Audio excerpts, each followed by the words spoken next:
नमस्कार साथियों, कैसे हैं आप सभी लोग। देखिए, आज पॉपुलेशन इंटरेक्शन के कंपटीशन या प्रतिस्पर्धा पर आप और हम लोग चर्चा करेंगे और इस चर्चा में शामिल होने के लिए आपका बहुत बहुत स्वागत है। तो बहुत महत्वपूर्ण टॉपिक है, तो डॉट पेन रजिस्टर निकाल के सभी छात्र बैठ जाएं। तो कंपटीशन क्या होता है? एक ही स्पीसीज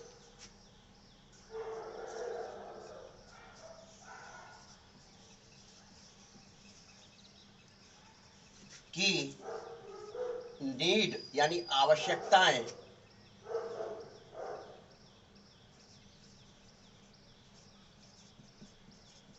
सेम होती हैं अथवा दो भिन्न स्पीसीज की आवश्यकता सेम होती है।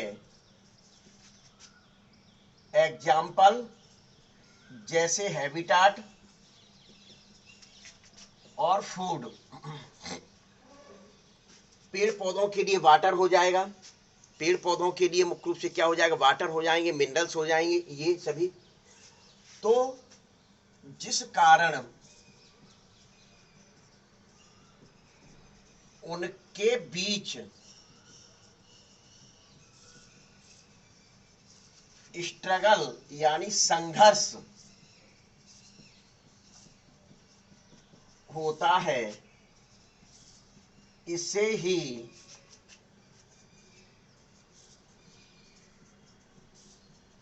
कंपटीशन या प्रतिस्पर्धा कहा जाता है। इसे ही कंपटीशन या प्रतिस्पर्धा कहा जाता है। देखिए बच्चों, मैंने बहुत सिंपल भाषा में डेफिनेशन को लिखा, परिभाषित किया है कि एक ही जाति कि दो जीव जो होते हैं उनके बीच में संघर्ष होता है, क्योंकि उनको एक स्थान पर रहना है, भोजन एक जैसा करना है। या फिर ये कहा जाए दो भिन्न जातियां हैं, दो भिन्न जातियों की आवश्यकताएं एक जैसी होती हैं, तो जिस कारण से उनके बीच में मुख्य रूप से संघर्ष जारी रहता है। इसी संघर्ष को प्रतिस्पर्धा या कंपटीशन के नाम से जाना जाता है। क्लियर? डार्विन ने मुख्य रूप से इस स्ट्रगल को बताया था। डार्विन ने मुख्य रूप से इसको स्ट्रगल को बताया था। इन्होंने ये कहा था स्ट्रगल मुख्य रूप से दो प्रकार का हो सकता है। एक तो interspecific, according to Darwin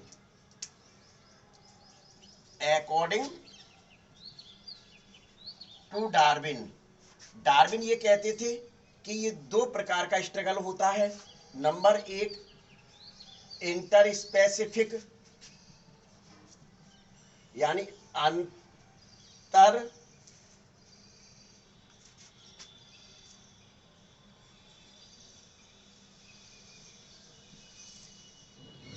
अंतर जातीय,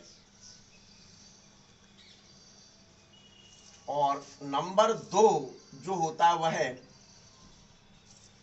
इंट्रा स्पेसिफिक यानी अंतराजातीय संघर्ष या कंपटीशन। तो वैज्ञानिक डार्विन ये कहते थे कि वास्तव में मुख्य रूप से जो दो भिन्न जातियों के बीच में संघर्ष होता है उसको इंटर स्पेसिफिक कहा जाता है, अंतर जातीय कहा जाता है। दो भिन्न स्पीसीज की आवश्यकता है, मतलब जैसे कि भोजन को ले लें कि आप मुख्य रूप से गाय को रोटी खिलाने जाते हैं, तो वहां कुत्ता झपट्टा मारता है आके, जिसके कारण से मुख्य रूप से कुत्ता उस गाय से रोटी छीनने की कोशिश करता है। दूसरा एग्जाम्पल ले लें कि आप और हम लोग पक्षियों को, जो हाउस स्पैरो होते हैं, उनको भोजन खिलाना चाहते हैं, तो जो बड़े पक्षी होते हैं, क्राउ जैसे पक्षी होते हैं, तो वो आकर मुख्य रूप से उस पर झपट्टा मारते हैं और भोजन को छीनने की कोशिश करते हैं। तो ये दो भिन्न जातियों के बीच में संघर्ष है, ये दो भिन्न जातियों के बीच में संघर्ष हुआ। इसको मुख्य रूप से इंटर या अंतर जातीय संघर्ष अर्थात कंपटीशन या प्रतिस्पर्धा के नाम से जाना जाता है। एक ही जाति के बीच में संघर्ष होता है, प्रतिस्पर्धा होती है। एक ही जाति के बीच में मुख्य रूप से संघर्ष होती है, प्रतिस्पर्धा होती है। तो जैसे ये कहा जाए कि आपको मेडिकल में सिलेक्शन चाहिए, मेडिकल में मुख्य रूप से सिलेक्शन चाहिए, तो उस दौरान क्या होगा, जो संघर्ष करेगा वही मुख्य रूप से विजयी होगा। इस प्रकार के संघर्ष में मुख्य रूप से दोनों स्पीसीज को मुख्य रूप से क्या होता है, हानियां होती हैं। चाहे आपका स्पीसीज ए हो या स्पीसीज बी हो, उन दोनों को मुख्य रूप से हानि होती है, अर्थात यह नकारात्मक क्रिया होती है। यह क्रिया कैसी होती है, कंपटीशन नकारात्मक क्रिया होती है। तो यहां मैं लिख दूं नेगेटिव। कैसी क्रिया होती है, नेगेटिव मुख्य रूप से क्रिया होती है। कैसी होती है, नेगेटिव क्रिया होती। वैज्ञानिक डार्विन कहते थे इंटर स्पेसिफिक जो है वह मोर सीवियर है, जबकि वास्तव में मुख्य रूप से अध्ययन करने पर सही ढंग से पता चला तो एक्चुअली में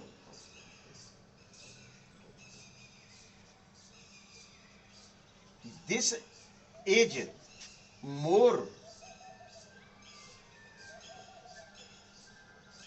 सीवियर। उसका कारण सीधे सीधे क्या है, क्योंकि दो भिन्न जातियां हैं, उनके बीच में जो संघर्ष हो रहा है, तो एक जाति दूसरे स्थान पर भी निवास करती है या दूसरा भोजन भी मुख्य रूप से कर सकती है।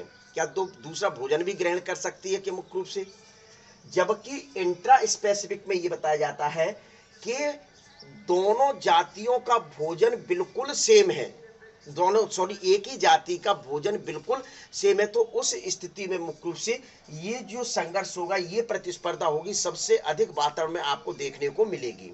कौन सी, इंट्रा स्पेसिफिक मुख्य रूप से जो प्रतिस्पर्धा है वह वातावरण में सबसे अधिक देखने को मिलेगी। इस वजह से ये कहा जाता है मोर सीवियर मुख्य रूप से ये होता है। तो विषय ध्यान रख लीजिए, नीट के लिए एग्जाम्पल बहुत अधिक महत्वपूर्ण है ये, कि पूछा जाए कि मोर सीवियर इज, तो उसमें दोनों में ये दिया होंगे, फिर दिया होगा तीसरे नंबर पर बोथ, और चौथे नंबर पर मुख्य रूप से दिया होगा, चौथे नंबर पे दिया होगा नन ऑफ दीज। तो आपको वहां लगाना है कि मोर सीवियर में मुख्य रूप से इंट्रा स्पेसिफिक आता है। फिर कुछ झूठी बातें भी मुख्य रूप से इस वातावरण में चल रही हैं। क्या झूठी बातें चल रही हैं, जैसे मिथ। मिथ मतलब होता है झूठ। मिथ का मतलब क्या होता है, झूठ होता है। Competition occur among closely related species. Competition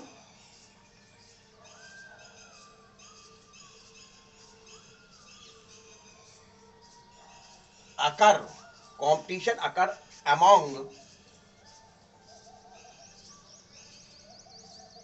closely related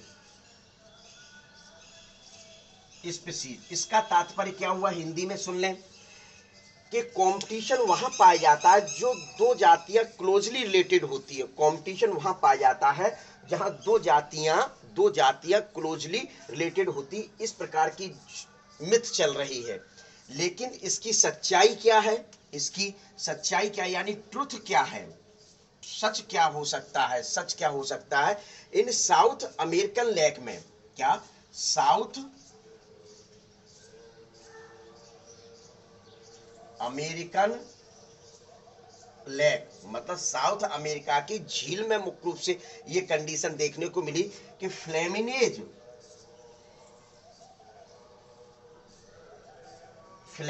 एक बर्ड है, पक्षी है। फ्लेमिनेज क्या है बच्चों, एक पक्षी होता है मुख्य रूप से, ये आप ध्यान में रखेंगे। तो ये जो पक्षी मुख्य रूप से पाया जाता है वहां, इसके बीच का जो कंपटीशन है वो कंपटीशन किसके बीच में, competition with fish. With fish मतलब क्या हुआ कि वास्तविक तौर पर फ्लेमिनेज पक्षी कंपटीशन किसके साथ कर रहा है, मछली के साथ कर रहा है। किसके साथ कर रहा है बच्चों, मछली के साथ कर रहा है। क्यों कर रहा है, क्योंकि इनकी जो आवश्यकता है जू प्लैंकटन,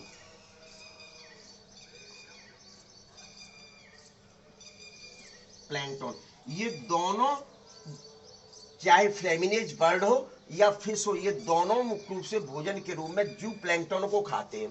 तो फ्लेमिनेज बर्ड होती है जबकि फिश है ये, तो ये क्या क्लोजली रिलेटेड है, क्लोजली रिलेटेड नहीं है, क्लोजली रिलेटेड नहीं है। उसके बीच में भी मुख्य रूप से इनके बीच में कंपटीशन जू प्लैंकटन के लिए चल रहा है। तो सच्चाई मुख्य रूप से ये है कि वास्तव में मुख्य रूप से ये कहा जाए कि ये वाला जो पॉइंट है, कंपटीशन अकर अमंग क्लोजली रिलेटेड स्पीसीज, यानी कि दो क्लोजली रिलेटेड स्पीसीज होती हैं, उनके बीच में उनके बीच में मुख्य रूप से क्या होता है, संघर्ष यानी प्रतिस्पर्धा होती है। लेकिन सच्चाई ये है कि फ्लेमिनेज पक्षी जो है वह फिश के साथ जू प्लैंकटन के लिए संघर्ष यानी प्रतिस्पर्धा कर रहा है, पहला में। दूसरा मुख्य रूप से क्या होता है, मिथ। सुन लीजिए आप कहानी। Competition occur only when resources are limited. Competition मतलब, इसका मतलब क्या हुआ, competition occur only when resources are limited. Competition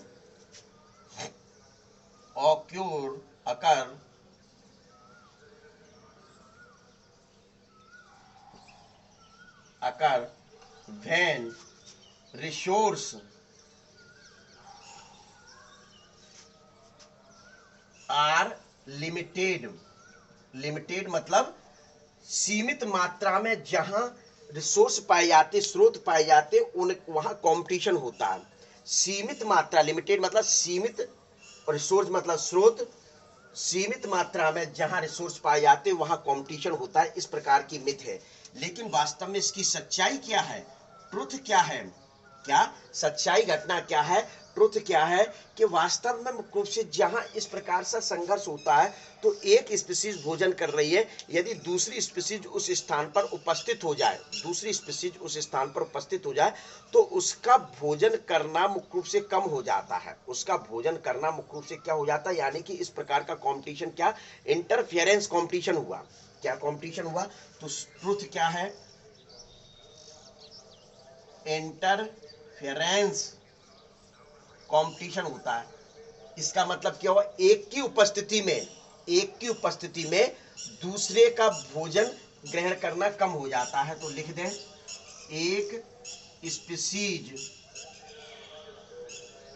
की उपस्थिति में दूसरी स्पीशीज के फूड लेने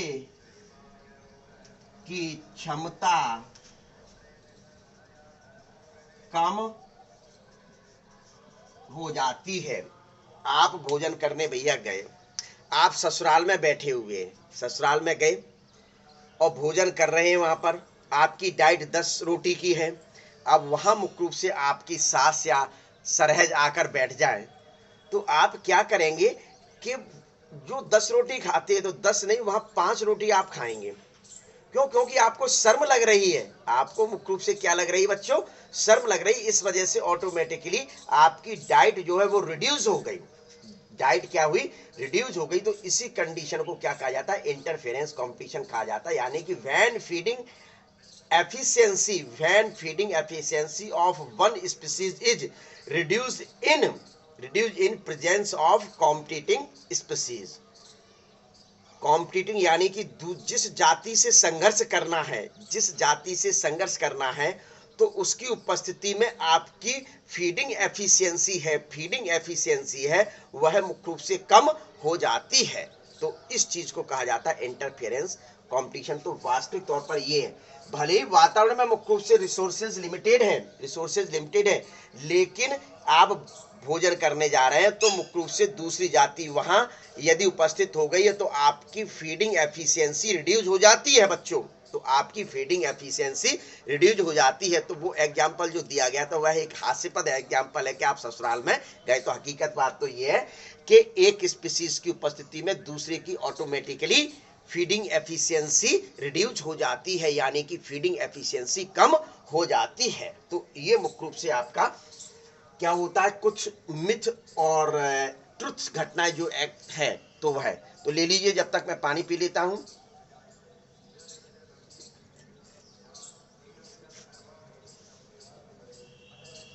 चलिए ले लिया स्क्रीनशॉट, मिटा लो इसको मैं।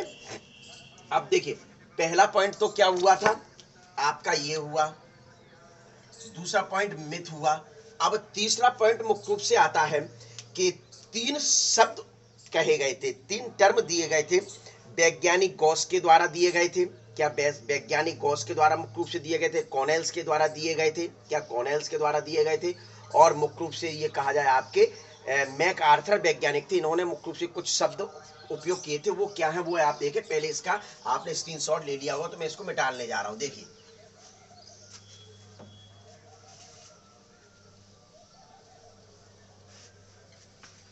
तो अभी तक मैंने बच्चों आपको क्या बताया?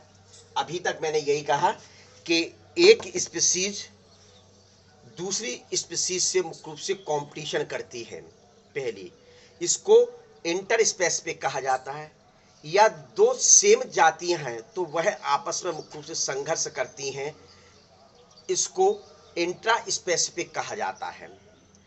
वैज्ञानिक डार्विन ये कहते थे कि इंटर स्पेसिफिक मोर सीवियर होती है, लेकिन वास्तविक तौर पर देखा जाए कि एक ही जाति की आवश्यकताएं 100% सेम होती है, उनको एक ही रिसोर्सेज पर या एक ही वासस्थान पर रहना।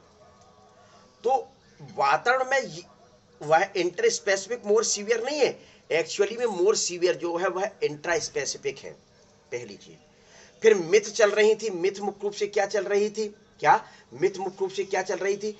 कि पहली मिथ थी कि एक ही मतलब जो क्लोजली रिलेटेड स्पीसीज होती हैं तो उनके बीच में कंपटीशन पाया जाता है। लेकिन जो साउथ अमेरिकन लेक थी वहां मुख्य रूप से फ्लेमिनेज बर्ड पाया जाता था और फिश, इनके बीच में कंपटीशन देखने को मिला। क्यों? क्योंकि इनकी जो आवश्यकताएं थी वह एक ही थी, जू प्लैंकटन को फीड करना। तो ये मुख्य रूप से घटना असत्य साबित हो गई। क्या? कि क्लोजली रिलेटेड के बीच में कंपटीशन होना आवश्यक नहीं है। फिर दूसरा मिथ ये बताया मैंने आपको कि वास्तव में मुख्य रूप से लिमिटेड सोर्स होते हैं तो उनके लिए कंपटीशन होता है। यह भी मुख्य रूप से देख लीजिए। तो इस जगह इंटरफेरेंस को ट्रुथ के रूप में लिया गया। इंटरफेरेंस कंपटीशन, इसमें क्या कहा गया वैज्ञानिकों के द्वारा कि ऐसा नहीं है कि एक स्पीसीज की फीडिंग एफिशिएंसी दूसरी स्पीसीज की उपस्थिति में रिड्यूस हो जाती है। एक स्पीसीज की फीडिंग एफिशिएंसी दूसरी स्पीसीज की प्रेजेंट में रिड्यूस हो जाती है। तो ये मुख्य रूप से आपको क्या दिया जाता है? कुछ मिथ बताए गए। फिर 3 शब्दों का उपयोग किया गया था। 3 शब्द दिए गए थे। 3 टर्म कौन कौन से हैं ये देखिए। तो सबसे पहला जो टर्म दिया गया था, क्या? जो सबसे पहला जो टर्म दिया गया था वह Gauss competitive exclusion principle.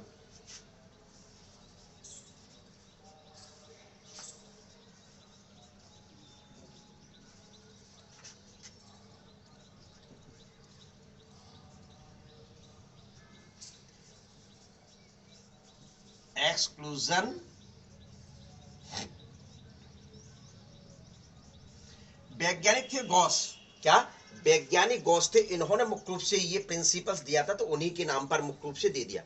In case of limited resources, इन्होंने क्या कहा? यदि रिसोर्स कैसे हैं? लिमिटेड हैं।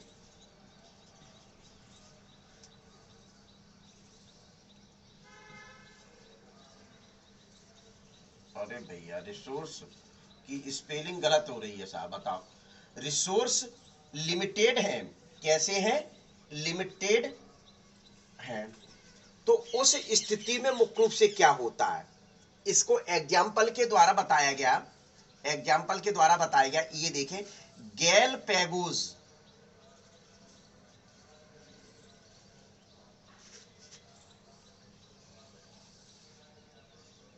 गैलेपैगोस एक आइसलैंड है, द्वीप समूह है, जिन्हें आपने ध्यान होगा कि डार्विन वैज्ञानिक ने मुख्य रूप से यही स्टडी की थी। डार्विन वैज्ञानिक ने मुख्य रूप से यही स्टडी की थी। यहां एक एवेंगटन टॉर्टोइस पाया जाता है। क्या पाया जाता है? नॉन टॉर्टोइस पाया जाता है। ये मुख्य रूप से वहां की ग्रास को खाता है। क्या खाता है? ग्रास को खाता है। उस जगह मुख्य रूप से गोट वगैरह नहीं पाई जाती थी, तो आराम से ये जीवन यापन कर रहा था एविंगटन टॉर्टोइस। एविंगटन टॉर्टोइस आप घास खाकर मुख्य रूप से आराम से कर रहा था। लेकिन जैसे ह्यूमन के द्वारा मुख्य रूप से वहां गॉड को इंट्रोड्यूस कराया गया। क्या? ह्यूमन के द्वारा या ह्यूमन के द्वारा मुख्य रूप से गॉड को इंट्रोड्यूस्ड कराया गया, प्रवेश करा दिया इस जगह गैलपैगोस आइसलैंड पर केवल क्या पाए जाते, एविंगडॉन पाए जाते थे, तो वहां वह ग्रास को खाकर अपने जीवन को यापन कर रहा था। लेकिन जैसे ही मानव के द्वारा या अपने आप वहां गॉड प्रवेश कर गए, क्या गॉड मुख्य रूप से प्रवेश कर गए, तो वह भी मुख्य रूप से ग्रास को फीड करता था। क्या वह भी ग्रास को फीड करता था, यानी कि इनका भोजन, गॉड का भोजन, ओवेंगडॉन टॉर्टॉइस का भोजन एक ही हो गया। तो वास्तव में वहां देखने को क्या मिला कि 10 वर्ष बाद एविंगडॉन टॉर्टॉइस समाप्त हो गए। एविंगडॉन टॉर्टॉइस 10 वर्ष बाद मुख्य रूप से क्या हो गए, विलुप्त हो गए, समाप्त हो गए। ये 10 वर्ष बाद, 10 ईयर्स, आफ्टर 10 ईयर्स मुख्य रूप से जैसे ही गॉड इंट्रोड्यूस हुई, तो आफ्टर 10 ईयर्स एविंगडॉन टॉर्टॉइस मुख्य रूप से समाप्त हो गए। क्यों? क्योंकि मुख्य रूप से रिसोर्सेज जो थे वो कैसे थे, लिमिटेड थे। रिसोर्सेज वहां कैसे थे, लिमिटेड थे। तो मुख्य रूप से देखिए वो ट्रुथ जो कंडीशन चल रही थी वहां बताया गया था एक की उपस्थिति में दूसरे की एफिशिएंसी कम होगी, लेकिन यहां ऐसा नहीं हुआ। क्यों? क्योंकि पहले से केवल यही पाई जा रही थी, लेकिन जैसे ही गॉड ने वहां इंट्रोड्यूस किया तो वह मुख्य रूप से ग्रास को खा गई, पूरी की पूरी ग्रास। ये भी खा रहा था, ये भी, तो ग्रास समाप्त होने लगी धीरे धीरे। तो जिसके कारण मुख्य रूप से क्या हुआ कि ये मुख्य रूप से 10 वर्ष में वहां से एक्सटिंक्ट हो गया, यानी विलुप्त हो गया। एक मुख्य रूप से ये परिकल्पना दी गई थी वैज्ञानिक के द्वारा। दूसरी परिकल्पना मुख्य रूप से क्या थी, दूसरी परिकल्पना क्या थी, शब्द क्या था, को एक्सिस्टेंस। ये अकॉर्डिंग टू मैकआर्थर,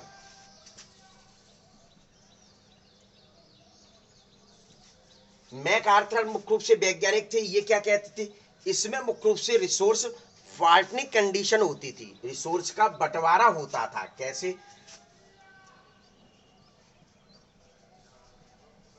रिसोर्सेस का क्या होता था,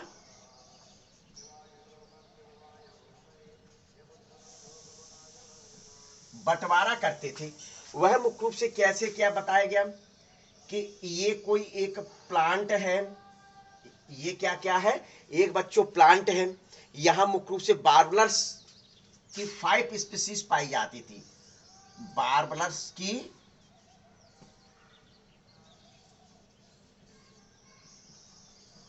नट्स की 5 स्पीसीज इस प्लांट्स पर पाई जाती थी।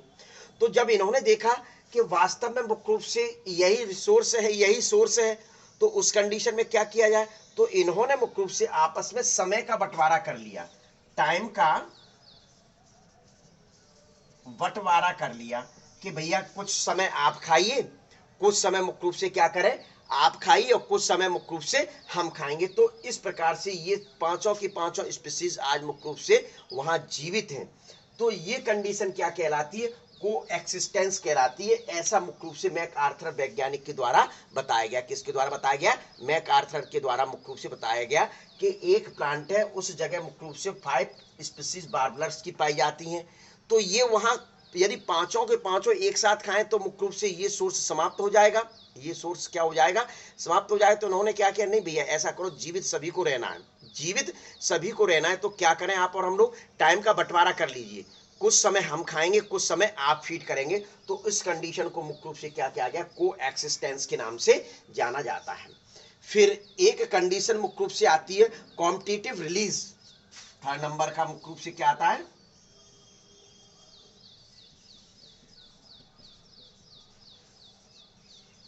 रिलीज। कॉम्पिटिटिव रिलीज में मुख्य रूप से क्या होता है, कॉम्पिटिटिव थोड़ा दूर लिखूं जिससे समझ में आए।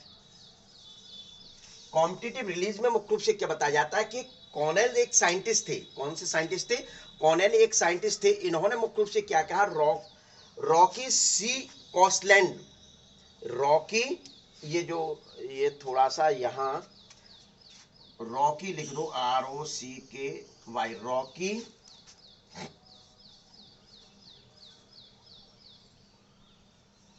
कोस्ट,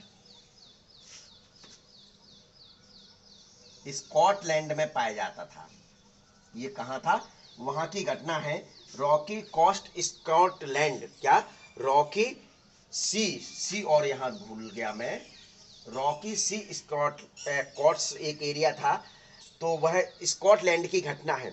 तो यहां मुख्य रूप से क्या था, जो सुपीरियर जो था वह ब्रैंकले वेलिनस था। जैसे कि मैं मुख्य रूप से, आप इसका स्क्रीनशॉट ले लीजिए, मैं इधर बता रहा हूं, इधर बता रहा हूं, ले लिया स्क्रीनशॉट पहले। चलिए देखिए, इसको इस जगह मैं बता रहा हूं क्या कंडीशन थी उस जगह कि एक रॉक था, ये लीजिए, ये बना दिया। इस जगह मुख्य रूप से वालनस रहता था, ये बड़ा था, सुपीरियर था, ये कैसा था, सुपीरियर। और इसी जगह पर मुख्य रूप से एक इंफीरियर स्पीसीज पाई जाती थी। क्या इंफीरियर स्पीसीज मुख्य रूप से पाई जाती थी। ये मुख्य रूप से कैसी थी, कमदोज थी। इसको कैथेमलस कहा जाता था। ये जो थी वो क्या, कौन सी थी, कैथेमलस। कैसी थी, कैथेमलस। और ये क्या था, वेलेनस, ब्रैंकले। ये ब्रैंकले वेलेनस और ब्रैंकले कैथेमलस पाया जाता था।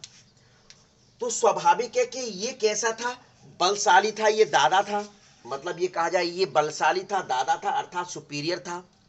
और ये कैथेमनस जो था वह इंफीरियर था, यानी कमजोर था। तो स्वाभाविक है कि एक बलशाली यानी सुपीरियर और दूसरा कमजोर यानी कि ये कहा जाए कि इंफीरियर के बीच में किस प्रकार से कंपटीशन हो सकता है, किस प्रकार से कंपटीशन हो सकता है। वहां ये पनप ही नहीं पाएगा, वहां अपने आप को ये शो नहीं कर पाएगा, व्यक्त नहीं कर पाएगा, अपने आप को जीवित बनाए नहीं रख पाएगा। तो उस स्थिति में क्या किया जाए कि सुपीरियर मुख्य रूप से इस बैलेंस को वहां से धीरे धीरे हटाया जाए।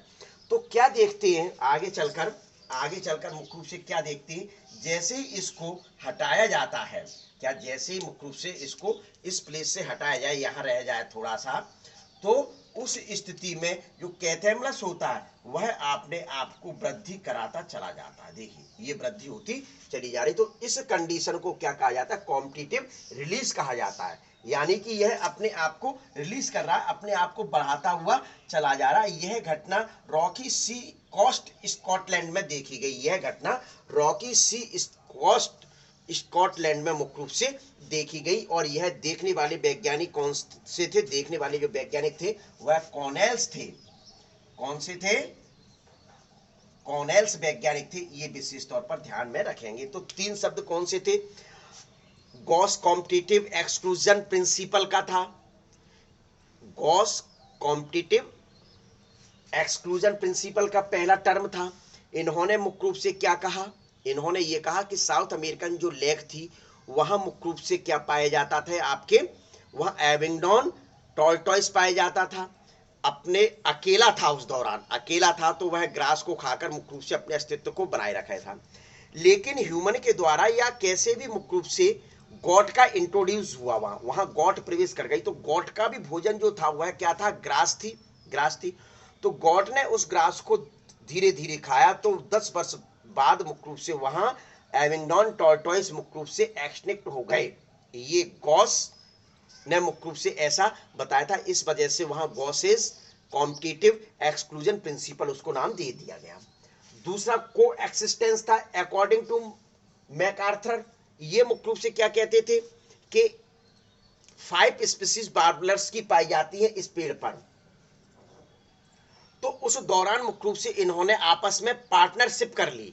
इन्होंने पार्टनरशिप काय की टाइमिंग की पार्टनरशिप की। इन्होंने कहा कि यदि आपको भी जीवित रहना है और हमको भी जीवित रहना है तो आप मुख्य रूप से क्या कर ले, आप मुख्य रूप से क्या कर ले कि टाइमिंग का डिवाइडेशन कर लें, टाइमिंग का डिवाइडेशन, तो सभी मुख्य रूप से जीवित रह रहे हैं।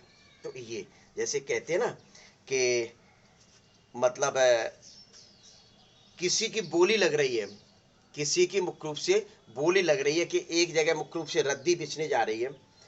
अब रद्दी की रेट चल रही है मार्केट में 15 रुपए किलो, और वहां मुख्य रूप से बहुत सारे टेंडर मंगाए जाते हैं। तो टेंडर में मुख्य रूप से बहुत सारे कॉम्पिटिटिव आते हैं, टेंडर डालने के लिए बहुत सारे लोग आते हैं। तो उस दौरान ये देखा जाता है कि कोई 14 रुपए की रेट डालता है, कोई आपके 11 रुपए की रेट डालता है, यदि कोई 18 रुपए की रेट डालता है। तो देखा जाता है कि मार्केट में 15 रुपए की रेट चल रही है, यदि 18 रुपए वाले को ही मुख्य रूप से टेंडर मिलेगा तो क्या किया जाएगा कि मुख्य रूप से 18 वाला टेंडर नहीं लेगा। वहां मुख्य रूप से सभी आपस में बाहर जाकर चर्चा कर लेंगे, भाई कि ये क्या कंडीशन चल रही है। ये ऐसा ना करें कि आप 18 रुपए में लेकर घाटे में जाएंगे तो वो ये कहेगा 11 वाला कि मैं मुख्य रूप से लूंगा तो फायदा बहुत मिलेगा, क्यों 4 रुपए का फायदा मिलेगा। तो वो क्या करता है, ऐसा करो 1 रुपए मैं तुमको दे देता हूँ, 1 रुपए तुमको दे देता हूँ, 2 रुपए मैं रख लूंगा। तो ये क्या कर लिया, बंटवारा कर लिया, यानी कि तीनों का अस्तित्व बना रहा, तीनों का अस्तित्व बना रहा। तो यानी वहां मुख्य रूप से किसका बंटवारा हुआ, रुपयों का बंटवारा हुआ। 18 वाला लेता तो बंटवारा नहीं कर पाता, उसको ही घाटा हो रहा था क्या। और 14 वाला लेता तो मुख्य रूप से 1 रुपए में क्या बंटवारा होता, कितना किसको फायदा होता। तो 11 वाले ने मुख्य रूप से बोली लगाकर मुख्य रूप से अपने आप को ले लिया, उन दोनों ने बिल्कुल अपने आप को क्या कर दिया, हटा लिया कॉम्पिटिशन।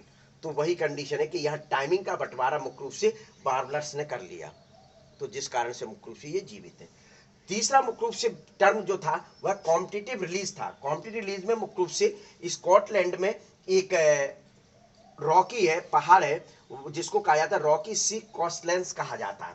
यहां मुख्य रूप से दो जीव रहते हैं, एक तो मुख्य रूप से आपके वेलेनस और दूसरा कैथेमलस रहता है। क्या, ब्रैंकले वेलेनस, इसका पूरा नाम लिख दूं मैं, ब्रैंकले वेलेनस और ब्रैंकले कैथेमलस। ये बलशाली था, ये दादा भाई था। ये कैसा था, दादा भाई था, और ये बेचारा कमजोर था। ये कैसा था, कमजोर था, यानी इंफीरियर था, ये सुपीरियर था। तो यही मुख्य रूप से उस जगह डेवलप हो रहा था। लेकिन यदि मुख्य रूप से प्रकृति द्वारा इसको धीरे धीरे कम कर दिया जाए, जैसे मैं कम कर रहा हूं, देखिए धीरे धीरे मैं कम कर रहा हूं, तो कम कर जाए तो मुख्य रूप से ये अपने आप को रिलीज करता हुआ चलाता है। क्या, अपने आप को मुख्य रूप से रिलीज इस प्रकार से करता है, यानी कि इसकी मुख्य रूप से प्रतिस्पर्धा तगड़ी हो गई। तो ये कंडीशन क्या कहलाता है, कॉम्पिटिटिव रिलीज कहलाता है। ये कंडीशन क्या कहलाता है, कॉम्पिटिटिव रिलीज कहलाता है। तो इस प्रकार से मुख्य रूप से ये कॉम्पिटिशन में आपको इतना सारा पढ़ना है। जो आपकी एनसीईआरटी में एग्जाम्पल दिए गए वही एग्जाम्पल आपको रटना है, प्रतिस्पर्धा मुख्य रूप से वही आपको करनी है, ठीक है। तो ये देख लीजिए जरा, आप इसका एक स्क्रीनशॉट ले लीजिए, ले लिया स्क्रीनशॉट, देख रहे। तो ये आपका मुख्य रूप से पॉपुलेशन इंटरेक्शन का कंपटीशन यानी प्रतिस्पर्धा हुई। अब इसके बाद मुख्य रूप से आपका आएगा कॉमन सेलिंग, बहुत सिंपल है। क्या, कॉमन सेलिंग बहुत सिंपल है, पैरासिटिन बहुत सिंपल है, और उसके बाद म्यूचुअलिज्म बहुत सिंपल है, और एक कॉमन सेलिंग के साथ अमेन सेलिंग भी और है, तो वह रह गया, बिल्कुल सिंपल है। तो इसको मैं एक आपके अलग पार्ट में लेकर मुख्य रूप से चर्चा करूंगा, ठीक है, या बिल्कुल कंडीशन। तो चलिए, ओके, बाय।